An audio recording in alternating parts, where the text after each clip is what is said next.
Welcome to Constant Variables, a podcast where we take a non-technical look at mobile app development. I'm Tim Bornholt. Let's get nerdy.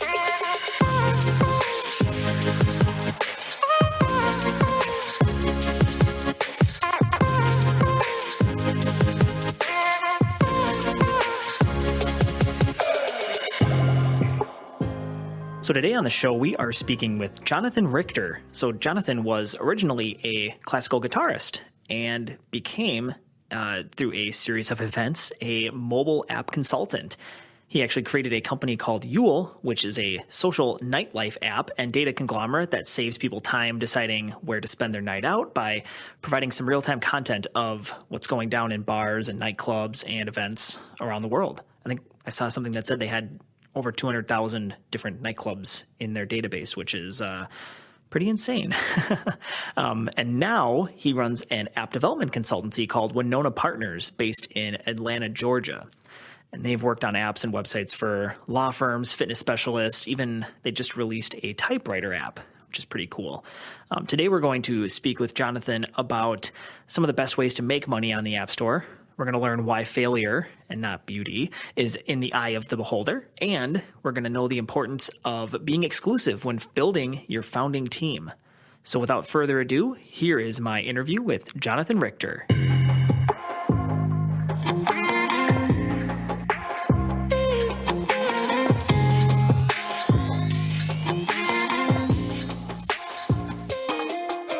All right, Jonathon Richter, welcome to the show. Thank you so much, Tim. Thanks for having me. My pleasure. So we kind of connected over LinkedIn and we're just kind of getting to know each other now, but maybe you could give me a little bit of background on you and how did you get into this crazy world of app development? Absolutely, Tim. Thanks for asking. My background was completely different than mobile app development. I come from more of an artist background. I got my master's in music and specialized in ethnomusicology, which is like anthropology of music. I specialized in music traditions of rural China and ethnic minority groups out in China, and spent years of my life doing that. I came back to my hometown, Atlanta, when I was about 26, and a couple of my other childhood friends were also at a crossroads in their life, not really satisfied with the 9-to-5 lifestyle, or just kind of, going the course. I guess we've always kind of been rebels on some level. Maybe you could relate, but we just had, that brilliant idea for an app, and we were all just at the perfect time in our lives to sort of say, let's go for it. And so we just began from scratch, never having done this before with no connections, diving right into app development. And so that's kind of, a sort of a rough approach to how it started. But yeah, I've known my business partners since we were 5 years old. So we've got over 25 years of friendship, and, I trust them to the end. So it's been an amazing experience. That's fantastic. The synergies keep coming into place because I was in a band in college. The professor who put it together was a professor of ethnomusicology. And wow. He was very much into the eco side of things. And so the whole band was about kind of blending music with the environment. And it's just crazy side note there. But that's wild. So that's really cool, man. So coming into this space, I mean, you had no technical development experience. So since you got into this space, what experience have you been able to garner? Did you start your own projects and then roll into doing consulting, or what? Just walk me through that part of your life here. Absolutely. And I think this will be something that comes up more later on in the podcast too. But my technical co-founder, Chris Waterbury, he does have a tech background. He graduated from Georgia Tech in physics and biology. And he had worked a lot with big data when he worked for like an internship with NASA. And so although he had not coded mobile apps before, he did have a really good understanding and experience with big data. And also, I think his biology and physics background gave him a specialized expertise in sort of thinking about an app, especially social apps, sort of as a system and how they can grow and expand, almost like a living organism. So that really, really helped us getting started. And, it was a slow process for all of us, not having the business background, not having the tech background to start. But we worked really, really hard on our first app, which was a location-based nightlife app called Yule Nightlife, Yule. And we worked on that for a couple of years, turned it into this like global platform, basically trying to answer that age-old question of, where should we go out tonight, and pulling in all kinds of big data from Facebook, Twitter, Instagram, real-time location-based check-ins, all the stuff that was like admittedly way over the top and, but, very like grandeur and sort of conception. But, we're wide-eyed, starry-eyed. It's funny. I can talk about this time like it was so long ago, but it was just a few years ago. But, we got started with that in place. And, I noticed you had a post about the chicken and egg syndrome. And, that was something that we definitely experienced firsthand where, we'll have all this venue data and it'll be great, but we really want to make this for the users, because then the venues will pay us, as much as we want if we, get all the user base first. And so, ended up rolling out with something that didn't have that monetization feature right off the bat. Something that, again, we learned the hard way, developing our own. But I can say very happily that we've been developing apps for clients for about a year and a half. And our clients are doing much better with their apps than we did with ours. And we're still proud of Yule and what it sort of became and the life it has lived. But admittedly, not having the monetization approach really nailed down from the 1.0, like right from the gate, ended up just making it really hard for us to sustain. I mean, we weren't investors. None of us come from a particularly, wealthy background or anything. So we're still working, the wage jobs, doing everything we absolutely can just to keep everything running. And that's, kind of what it takes. And hopefully, you get something out there that's got that solid monetization plan in place and really solid tech to back it. And then you can just let the money start rolling in. So. Well, yeah. And it's great that you have that firsthand experience of, like we were talking about before, about like, non-disclosures and like how do you solve the chicken and egg problem and how do you overcome all these different obstacles? It's easy to jump into a consulting gig with zero experience, which is exactly what we did. But when you come at it with some experience, that obviously is what clients are going to be paying you for. Is all these mistakes and you've made all these mistakes, and the things that we're going to talk about here, you can at least you and I as consultants might not have all the answers, but at least we can tell our clients what doesn't work for sure. So then they don't have to make the same mistakes we did. I think there's a reason that so many of those entrepreneur quotes that you'll see on social media are about failure. Okay. So if you're someone who has not, and some people, they have enough money that what a failure means to them is different than maybe someone who's really bare bones just getting started with something. But yeah, I think, every experience, nothing just happens, gets executed flawlessly, and has tremendous success with absolutely no failure component. I mean, it's just maybe failure is in the eye of the beholder, right? I've never said that. Absolutely. But maybe that could be some takeaway. But it does allow you to give excellent advice, and the things that definitely aren't going to work from personal experience, things that have maybe kept you up at night or whatever. And you just definitely don't want to see those repeated or don't want to guide people down a similar path. So absolutely. You're right on. Yeah. So on that same vein then, let's jump into this and kind of share some of these lessons that we've learned going through this. So starting right at square one, someone approaches you and says, hey, I've got an idea for a mobile app. What would you do to help them determine if that is actually a good idea or not? Yeah, so this is obviously right out of the gate is a really important thing to cover, because a lot of times you'll be just approached by people who, everyone has an idea for an app kind of approach. And the number one thing we like to do right off the bat, I just listen to the client. I mean, listening is absolutely key to understanding not only the client themselves, so you can better sort of figure out how to relate to them and sort of build a rapport with them, but you also want to hear the details, how they describe their idea, the word choice they use, everything else. If you're listening carefully and taking notes, you're able to kind of pick up on where what their approach is or where they're coming from with this. So if someone is talking to me about an idea and they're talking money, that, it's very clear and very obvious that, okay, this is truly, a project for them that they expect to get a great ROI, a great return on the investment for. Other people may be going into extreme detail about all the aesthetics they need, the problems that they're having with a sort of similar service, but that they want to do it better. These kind of clients, that it's coming from more of a passion angle and that they probably have more personal experience with it. So, just kind of listening for, again, the word choice, the tone of the voice, what are the details that they're giving you? They're trying to explain the idea so that you can have a better understanding of it yourself to help them. So kind of understanding what approach they're coming from is really important.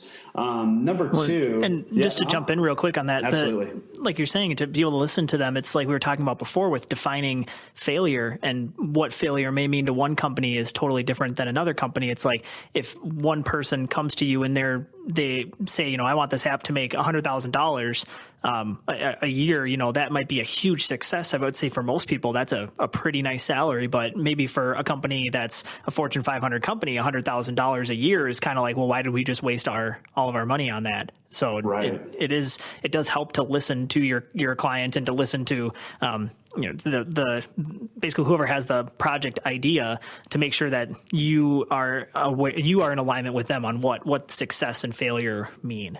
Absolutely. That's a great point. I mean, there are a lot of different sort of divisions and ways to cut the pie. A lot of the clients that we have are entrepreneurs or very small businesses. So, I'm yet to really dive in with the Fortune 500s or the larger companies that have even full-time, annual budgets ready for this type of technology and have entire teams that we'd be communicating with. I've been really handling all the client communications directly. I mean, through text, email, phone calls, and just, it's a very, very direct relationship, but it's been something that I know our clients hold us in high regard for, and they love working with us, because if they have a small change or if they just want to check in with something that they're not sure about, that they couldn't just Google the answer for, which, that's always something we encourage. But yeah, then I'm always happy to just, be able to chat with them about it or send a response. So right on. Yeah. And then what is I guess the other number two would be, what is the main problem that this project is trying to address, right? That's something else that we always want to get to the heart of, right? I mean, if you're developing something, you're going to be putting a down payment on a project or trying to probably create your own business from scratch. It's got to be solving a problem. And that sounds very obvious, but it's amazing how many people will just be like, this is a good idea. This is a great idea. But then always staying focused on that and not being distracted by other features that might kind of pull you in a different direction. You want to always make sure that you're focused on the main problem at hand and just doing everything you can to execute on that problem and make the lives easier for your users and the people using your platform. So that would be number two, is just, we'll know what that main problem is and stay focused on the main problem. Number three, which is something that we even have on our contact form, when people first want to reach out to us, have you looked at the competition? because, there are similar platforms of, I mean, it's amazing how many things are out there. And even if they're not really successful, it's just good to know what else is out there, are other, in some ways that's validation. I mean, they might not be a successful platform or doing that well, but just the fact that it does already exist to some extent means, hey, you're not alone. There is a need for this technology. So looking at the competition, and not in a fearful way, but in a how can we learn from this other competitor, kind of state of mind. To look at other examples on the flip side, examples that have succeeded in the space. We love when people can say, refer us to a website. It's like, hey, we wanted to do a lot of what's on this page, and can it look like this? Can you kind of recreate this? It's like, yes, we love those positive experiences. What do you like to use? What do you enjoy using? Do you like the way it looks and feels? Do you like just the pure functionality and how fast something works? I mean, these are, just as good as the negative examples. We love looking at positive examples. And then just the last point I would make kind of goes back to what is your monetization strategy, and how much do you plan on making with this app, like with this technology? Because that's something we always look out for. If people don't have that monetization strategy in mind when they approach us and they ask us about that, that's something that we kind of have to tread lightly with. I mean, we're not, we want to serve you to build the best technology for your business to succeed. And we'll give you tips and advice on what we think the best course of action would be. But we always like it if the client has in mind, the monetization strategy in place before we dive into development. Well, all it would be is we just put some ads in there, right? and then we'll make millions. There you go. That's how it goes, right? Millions of clicks per hour and get a few cents. Yeah. Yeah. It's that simple. Yeah. Well, as a former artist, I'm actually about to release my first classical guitar album, just coming out. But it's again more for just kind of a passion thing. But yeah, seeing the Spotify payout, I can totally relate to the ads or clicks or streams woes that people have. Yeah. Right. and we'll definitely get into the ways that we can make money on the App Store here. But I wanted to ask you first, app development isn't cheap. I think we can all agree that there's definitely some cost, whether it's in time or money, or I guess those are the two ways it could cost something. Right. But where do you think aspiring app owners waste too much money when they're going through the app development process? Yeah, this is a really great question, and something that I think a lot of other clients struggle with, and it can be kind of hard to communicate it too, like what things cost more money? What are features that are complicated or simple to develop, right? I mean, even for us, if it's something we've never done before, we have to look into that ourselves, So I think number one would be just trying to add too many features for 1.0. We always encourage our clients to build out the MVP, the minimum viable product, first. What is the bare bones 1.0 still looks good, still does that core functionality you need, but get that 1.0 out there as, cheaply and quickly as possible, and start getting that user feedback just as soon as possible. You can have a trajectory in mind of features you think will be really, really awesome, or people are going to love that. But until it's in the hands of real users, not families and, family members and friends who you did initial, questionnaires with and stuff. We're talking about people who have actually downloaded and are giving reviews or giving you direct feedback, or that you're able to be in touch with. Get that feedback and, build from there once you've seen some initial success. So number one, just keep it simple, really. Number two, this is going to be a little bit different for each, situation. I don't like umbrellaing everything under just, one lump sum ID here, but we've recently been coding everything in React Native for the most part, as long as it doesn't have very specialized, functionality, animations, or tricky things that are device specific, like shaking the phone to make it do something. We've really loved working with React Native because it's cutting costs for iOS and Android development and web all, simultaneously. So to be able to develop all three platforms in a similar time frame that it would take to develop for one, while giving a very consistent design and aesthetic feel to the app across platforms, it has become invaluable for us. And that's something that we have loved diving into. So if you're trying to develop iOS and Android separately, that can really drive up the costs. So that's something that I would say that in our recent experience, having gone from developing separately iOS and Android and web to now using React Native, we love to say that we're able to like develop something as cheaply as possible for you and get it on all platforms. Again, can't work for every scenario, but when it can, it's really effective. Also, just choosing the wrong developers. I think there's a lot of people who just will put a post out there on social media or something, or they're just like, thinking, oh, the only way I'll ever be able to afford this is if I outsource or something like that. And there are a lot of cookie cutter app companies out there.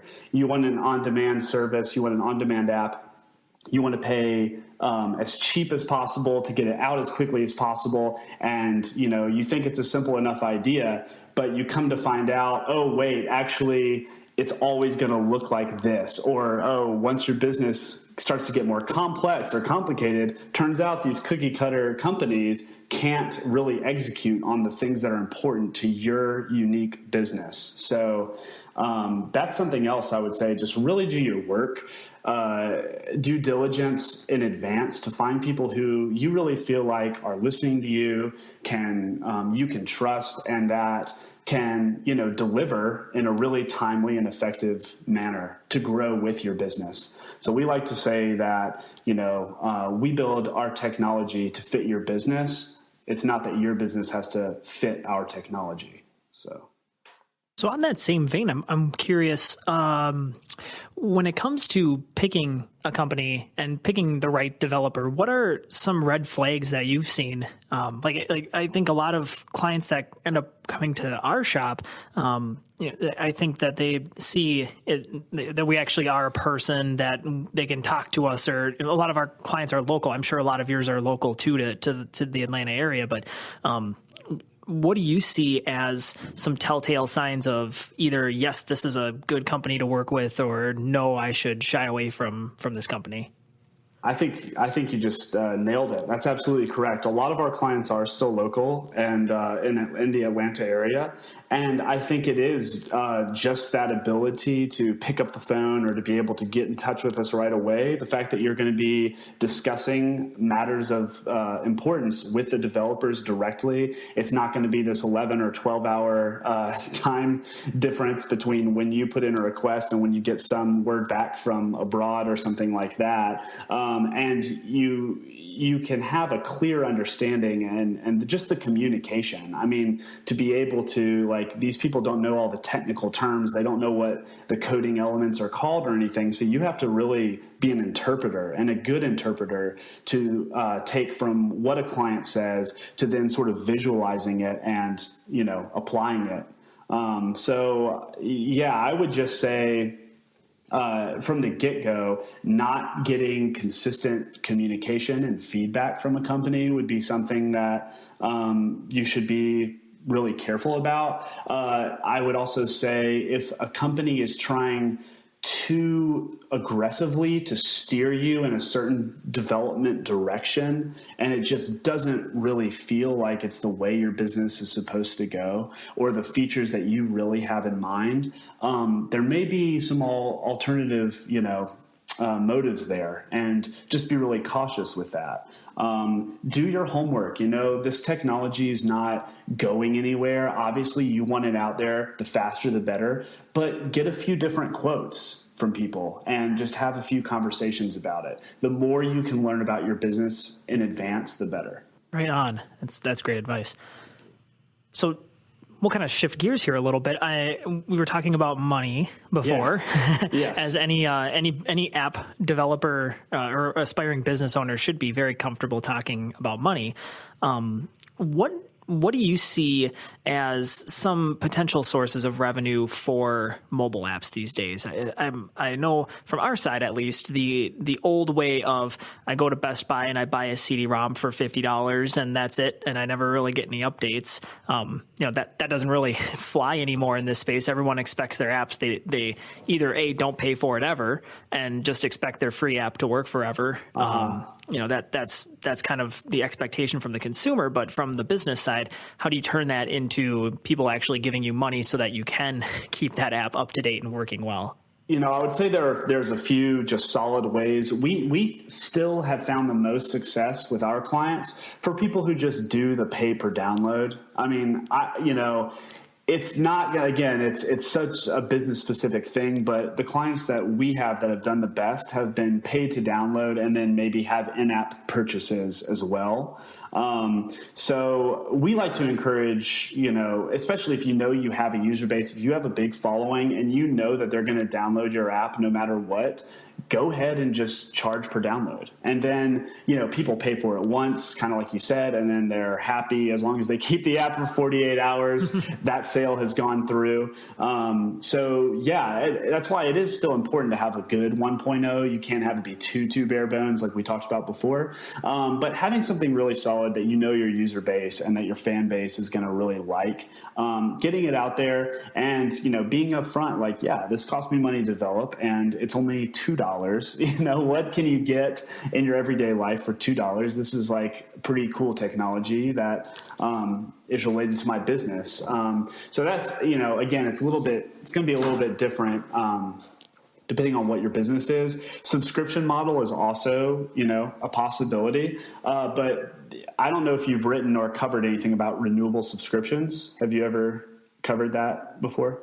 We've used them with client projects, but I haven't talked with them on this show or in our blog. No. Okay. Yeah, that's something else I would also personally like to try to do some writing on and stuff too.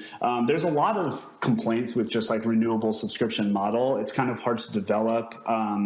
Or just a little bit more cumbersome to develop because you have to use Apple's, service and Google Play service. And then if you have web, you have to implement Stripe or something else like that. So for subscription, you're like, it's going to be a much higher cost to execute because you're going to have to develop your subscription model a few different ways.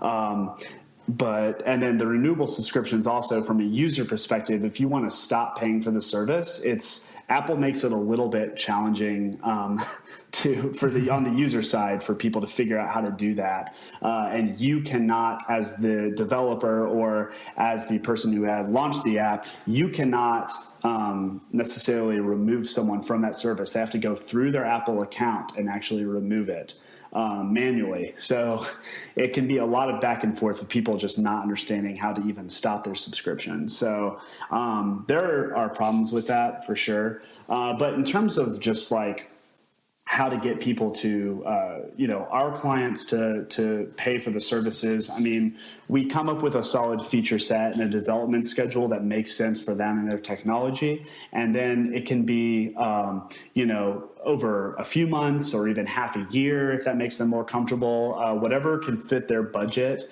and their time constraints. We'll just try to build the agreement around that. And then we just do a very small annual fee that's to prepare for updates and stuff. Like iOS 11 comes out or iTunes Connect is saying all apps must now have this and this and this. And, that happens like maybe only once or twice a year, but that kind of thing can happen. And so just to account for, some estimated time that we're going to have to go back in or push an update, we like to cover, for that. Yeah, that makes sense. Yeah, but for bugs and crashes and stuff like that, we totally cover that. That's part of the agreement. We will make sure that your app is completely crash-free and as bug-free as, possible. We have like 100%, 99 to 100% crash-free rate and stuff. So we like to do due diligence there. Yeah. Nice. Do you so you offer it's kind of a side tangent, but so on your side you guys offer like you'll keep it updated, bug-free forever, or do you have like a period in which that you cover bug fixes and stuff? Yeah, as long as it's part of the original feature set of the 1.0 development schedule, it's implied that we will produce that technology as flawlessly as possible. Right on. So even like if iOS, like let's say you have push notifications in there and you had it in like iOS 6 and then now you're on iOS 11 and push notifications have been updated 5 times since then, right. you still cover the upgrades as part of that, or yeah, would you that's consider correct. That would be part of the annual maintenance fee that we would take up on that. Again, it's very cheap. It's usually a few $100s just on top, just to cover again the what if scenarios of constantly the constant unknown of Apple and the tech world, because they'll just roll something out overnight and then suddenly that's the standard, and you gotta be quick on your toes and flexible and agile enough to account for that. So that makes perfect sense. Yeah. So it seems like you said, you were kind of talking a little bit about subscriptions and talking about going to the paid upfront model. Have you ever seen any unorthodox or unusual ways for people to make money in the App Store? Okay, so yeah, and I really wish I could have found a more positive example, because I don't think this one was very long lived. But the I am rich app. I don't know if you've covered that one yet in any of your sessions, but that one may go down in history. I mean, the app was I am rich. And it was I think it lasted on Google Play a little bit longer than iOS App Store. But yeah, it was $999, the highest tier possible, to download the app. And it was literally just a graphic of a red jewel or something that just was to just prove that you're rich by saying that you can afford to download this app. That's literally all it did. And I think it was up there for about 24 hours on the App Store. They had just several purchases before it got removed. So that obviously very unorthodox, just charge the maximum amount possible and hope someone will bite on it. I think it needs to do a little bit more than just have a graphic of a shiny jewel. It's probably ultimately why it got denied, right? Like limited functionality, like not even that it's a stupid idea. It's like, oh, it just doesn't do enough. It's like, okay, yeah, thanks, Apple. Well, yeah, but that's the whole point. It's supposed to be just a flagrant waste of money. No, that is a good one. I do remember when that came out and thinking, I did wish I had $1,000 that I could just blow on that app. But I wonder if they keep it up to date, because you can still update it after they've pulled it for your existing users. But man, I'm not sure. Was pretty crazy. I had to, because I couldn't remember the exact term. I did do a Google search on it recently, and they do have their own Wikipedia page and stuff. So it was notable enough as an example to exist. But yeah, I wish I had some more. I don't have personally as an app developer. I'm very involved in the own apps that we create, and I'm obviously always willing and interested in downloading other apps that are out there and fun to use. But I don't download a ton of apps that have in-app purchases, but I think that there's a lot of good potential there. And if you've been able to get people into the app with the free model and then have some really, really cool things that they could purchase in the app, the in-app purchase style could be really effective and interesting. Obviously, HQ is another kind of bad example. I mean, HQ Trivia, do you play that much at all, or have you? I have not been hooked into that yet. Okay. No. Yeah, it's kind of weird. It's got sort of a Black Mirror kind of feel to it. Like when you're playing, like, am I part of this weird social experiment? But yeah, it's still really fun, and it can be addicting because they let you get a few questions right before asking just like a ridiculous question that no one in their right mind would know the answer to. But they had a ton of money from Vine and other ventures beforehand, and then are just now starting to introduce advertisers. So like Nike will sponsor the episode, and it's actually kind of an interesting approach. Like, how much money is it worth for Nike to have 1.3 million people's active attention for several minutes at a time? I mean, that's really hard to find these days. So we joked about advertising before, just in terms of click ads and stuff. But honestly, if you can find active, engaged people to spend a few minutes just thinking about your product, that's kind of interesting. So, absolutely, it's one of those things where you, you just don't want it to be the default, like, how will it make money? Oh, ads. That's kind of the running joke we have around here. It's like, if you actually do have a model that you can solve that chicken and egg problem, and you have 1.3 million people that are captive in your app, then absolutely throw some ads on that and make some money, But if you like most apps, when you launch, you don't really have many users using your app, so the click rates and the amount of money that you'll pull from those users is zero. Fractions of a cent. That's right. Right. Yeah. So speaking of that, we've talked about making money now. So let's talk a little bit about getting users to use your app so you can get to that 1.3 million user number. So once you launch an app, what are some favorite ways that you have to help people find that app and start generating some revenue for you? Sure. And again, I'll kind of reiterate that we typically haven't taken equity, deals with our clients yet. I mean, I can't go into all those details, obviously, but typically, our clients will own 100% of their technology. So, the clients themselves having a really good grasp of social media and the audience, the captive audience that's ready to download it, is something we always encourage. And I'm always happy to give, advice and tips for, Instagram growth and Facebook advertising and all that stuff, just kind of on the side. But we like to really work with clients who are prepared to do that kind of social media marketing, have their own accounts for the products, and we'll help them get that set up as well. Something that we offer just on the house is a free landing page. They'll cover the annual cost of the domain name, but we will produce just a free landing page that just directs people to download the app. So our latest one is called My Typewriter. And if you just go to thetypewriterapp.com and see that, it's just a very simple landing page that has just a call to action to download the app, and it links directly to the App Store.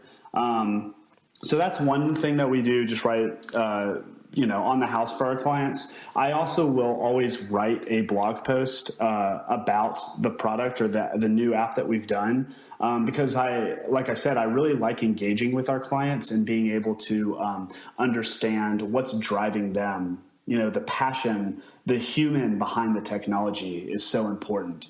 And so I really love getting to know the clients and being able to, just write a simple post that will be able to capture their idea, their motivation behind the idea, and just really encourage people to give their app a shot.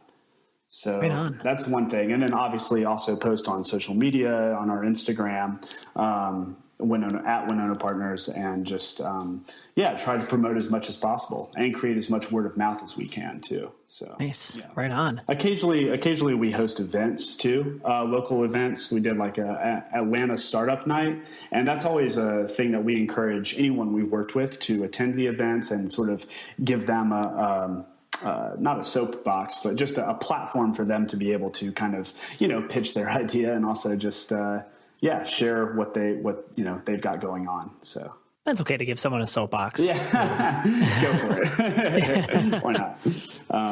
So that's just kind of the main approach. It's simple. I mean, we haven't explored. Have you done much exploring with actually advertising within the App Store? Like, you can buy the ads within the App Store so they show up as the top result for a search. Yeah, we haven't done too much of that. Some of our clients have done it to varying degrees of success. I think it's kind of new. It depends. Yeah. It's new, but it depends on your, like you said, all of this stuff really depends on your market and where your users are. Because a lot of our tools, people aren't necessarily going to the App Store and searching for that tool, yes. People are hearing about it in other ways. And, exactly. and where it becomes tricky is if you build a podcast client, for example, and someone types in podcast client, or no one's going to type that in, someone types in podcasts or something like that into the search bar, having an ad there to be number one with the results, that's critical, where some of our other products, we have like the Great Clips app, for example, it's like you're going to type in Great Clips, you're going to be number one for Great Clips. Like right. that's just going to be a thing. But then you have sometimes with that, you have, if you type in Great Clips, Fantastic Sam's or someone else might pay to be number one on top of them. So sometimes you have to kind of pay to be your own number one so that you show up twice. And it's that whole, the ad game is really, really weird like that. Yeah, it is tough for sure. And, I think you hit the nail on the head again. I mean, people aren't going to the App Store and searching the way that, they search on Google. That's just not the way the App Store works. They're coming there, and more often than not, they have heard through word of mouth or through some other means or been linked there from a third party. I've also been a little bit, and not skeptical because, it works. Like, you will be the top result for a certain search. But, we haven't really delved too much into the App Store paid promotion kind of side of things yet. Although I am really happy with the iOS 11 updates that they did, kind of like the news feed that they've created, where it's kind of a more personalized approach. Like, here are the apps we're highlighting and that we're excited about and stuff. And I'm sure there's still a lot of politics that go on there, but I think it's really cool that they're at least attempting to start to doing that and kind of giving that more sort of personal approach to the people who make the apps. But with like 1.5 million apps in the App Store, curation is certainly something that needs to be done. And since Apple doesn't let there be other app stores on iOS, right. They're kind of they have to be the innovators there. And search has just always been a problem on the App Store for everybody. So you kind of have to resort to other means in order to get people to come into your page in the App Store. Yeah, maybe they should just do an Explore tab like Instagram, and it's just logos. It's like whatever's got an interesting logo, people click on it and check it out. I don't know. Or just even like the app videos or something. Like you could see all the 30 seconds of what the app does. It's like that might be, and maybe that's better for games or something as opposed to like a podcast player or Oh, that video is sick, man. Yeah. The video of the audio. Yeah. It's a gorgeous UX. Yeah. Just use the Yosemite background of the mountains and stuff. Yeah, exactly. Loops of their stock photos. Yeah. And then all you need is some happy music in the background, some poppy happy music, and there you go. Yeah. You got yourself an app video. Absolutely. So, kind of to round things out here, so I think you're in a pretty cool spot because you have, in a way, you are kind of our target audience of somebody who knew nothing about app development or mobile apps and now have kind of built yourself a successful business around this space. What advice would you give to people that are like you that want to jump into the world of tech and start a technology-based company, but they don't have any experience on the tech side of things? Yeah, thank you very much, Tim. I mean, it's amazing what a journey it is. I mean, you have to be ready for a roller coaster ride. Starting any business, I think you'd be naive to again think, and plenty are, but just really acting, and walking the walk in a way as much as you possibly can is really important to just even decide, am I cut out for this? But yeah, I would say number one, definitely choose your team wisely and be exclusive. I don't think I ever would start this business with anyone else than my co-founders. My friend Chris is he can do the work of 10 or 15 coders at once. His background and everything, he's able to think 15, 20 steps ahead when we're having these conversations with clients and stuff, which is just so helpful. And then he's able to execute, flawlessly as well. So that's, just as good as you could hope for. If you're someone who does not have a tech background yourself, you can dive into some, Code Academy classes, try coding a little bit. If you're still not really getting the hang of it, or you're just feeling like this isn't really the way your brain works, the way you think, that's okay. like accept that, but find yourself a technical co-founder. There's no need for you to be greedy. Don't take like a 60-40 or whatever. Just find the talent who can really help you build the type of company that you want to build. Where do you want to see yourself in the future? What kind of projects do you want to develop? What are the reactions from clients that you're dreaming of and hoping for? Find the people who are going to be able to do that, for you and to be able to get those results. So choose your team wisely and exclusively.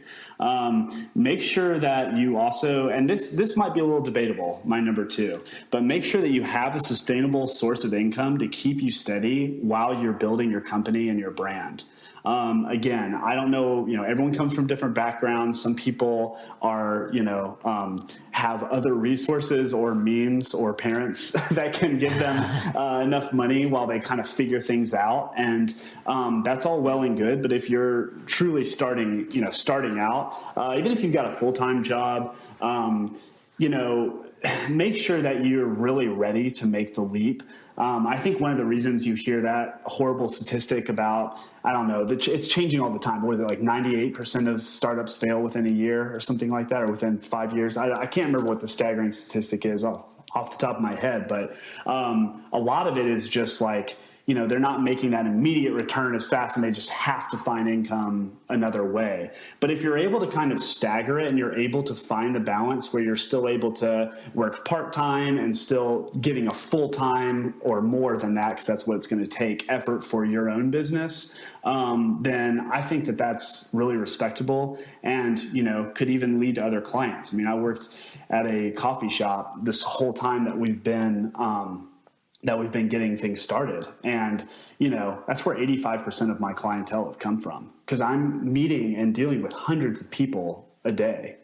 And so now I'm there just twice a week, and it's great because I'm still able to keep the rapport up with people. And it's still that consistent source of income that I can just absolutely rely on. Plus I'm finding, people who live in an area that I would love to be able to afford to buy a house in one day. And they have a lot of money and a lot of time and a lot of really good ideas to execute on. Number 3, attend local events. Just find different entrepreneurial things that are happening in your area, and just try to meet people and try to network. And if it's not your strong suit, just try to put yourself out there, because a lot of the people who go to these things are also technical co-founders. I mean, they wouldn't be there unless they had some interest or some knowledge in that space. So attend local events. 4, just read. There's a ton of good resources out there, a ton of great books of people who have already been through and successfully done what you are trying to do. So find the good resources, listen to this podcast, read Tim's blog post. I mean, you're in the right space already. If you're listening to this, you're on the right track. Number 5, just go for it. You have to just do it. And we took the big leap with Yule and stuff, with no resources, no experience, no money, and we went for it. And there's things that we would have done differently, but I would not have traded the experience for the world. And now to see it have kind of led to brighter things, which is like being able to help. We tried to build the most complex possible platform we could. And, that allowed us to now say, yes, we can develop, pretty much anything for our clients. So you got to just go for it. Put yourself out there. Don't be afraid to fail. Don't be afraid to be rejected and told your idea is worthless. Just stay the course, believe in yourself, and go for it. It's fantastic advice for anybody, but especially in this space. Yeah, that's excellent. I couldn't have said it better myself. So we were talking before, you were mentioning something about Winona Partners, and you were going to explain the story behind the name. Oh yeah, so I mentioned that we were all childhood friends and we grew up together. So we actually went to Winona Park Elementary School in Decatur, Georgia. So it's the Winona. The Winona is just kind of a callback to our elementary school and our school days of learning and cutting up together, and just a reminder of just that joyful, time of simplicity and childlike nature that we like to always try to maintain. Oh, that's fantastic. And for our Minnesota listeners, it's not, your spell check is not incorrect. It is actually Winona with two. It's not the city. Ends. Yeah. Yeah. Hopefully one day we'll be at the point where we'll just be the autocomplete for W. Yeah, exactly. For the word win. That would be great. But yeah, we'll make sure that the city changes their name. Yeah. Get them on board with that. Just tell them to call me up. I'll keep them on the phone for 52 minutes or whatever. So yeah, there you go. Yeah. So Jonathon, is there anything else you want to mention to the audience, or anything else that you want to share about how people can find out more about you or your company? I would just say, just take this advice. Keep listening to Tim's awesome podcast, because he's doing a great job and really giving the advice that we wish that we had when we first got started, right? So no more excuses, right? All these great resources are there for you to start diving into and kind of reviewing and perusing and just figuring out, is this really the space for me? Or like, what are the challenges I could expect to face? Yeah, you can find out about us at just WinnonaPartners.com, WINNONA Partners. Again, we're based in Atlanta, but we've done some other projects with a client out in Texas, like San Antonio, and we're open to working with people nationwide as well. So just find us online, our website, or on Instagram or Facebook, and we would love to hear from you and discuss your idea. Right on. Well, thank you so much, Jonathon, for being on the show. And I think it's a great way to wrap it up, is to you can get overwhelmed with all this information. It's very easy to, and especially in this space, it's so easy to not only you have to start a business, but you have to start a business in this area that technology people just are so mystified by it and scared by it. And I think at the end of the day, you're right. You can obviously listen to this podcast and make sure that you do your homework of knowing what to do. But then at the end of the day, just jump and do it. What do you got to lose? Yeah, everyone's attention span is like 20 seconds long at this point. So, even if something flops, like, okay, just try again in 5 minutes, right? Yeah. But thank you so much, Tim. I've had a great time on here, and I really appreciate you, contacting me and giving me the platform to help share a little bit about myself and our company. Well, it's my pleasure, and I hope that we held our audience's attention span for more than 20 seconds on this hour-long chat. So thank you again, and we'll talk again soon. Right on. Take care, Jen.